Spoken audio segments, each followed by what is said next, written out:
le ministre de la Santé communiste, Jacques Ralite, retirera l'homosexualité de la liste des maladies mentales, 10 ans avant l'OMS.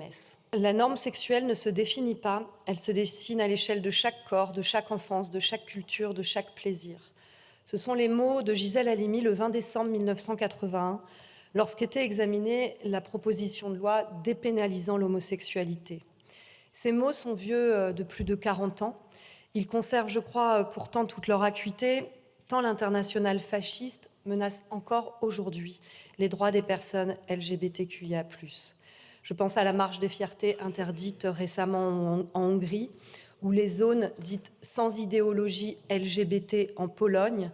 Et ces attaques sont quotidiennes et nous montrent à quel point le combat contre l'homophobie et la LGBT-phobie n'est pas derrière nous. Je me permets de préciser que s'il y a un projet politique de contrôle des corps propre à l'extrême droite, l'homophobie, en revanche, n'est malheureusement pas restreinte à ce camp politique. Je le rappelle, jusqu'en 1982, la loi pénalisait l'homosexualité et générait de fait des discriminations et des souffrances à l'égard des personnes homosexuelles dans notre pays.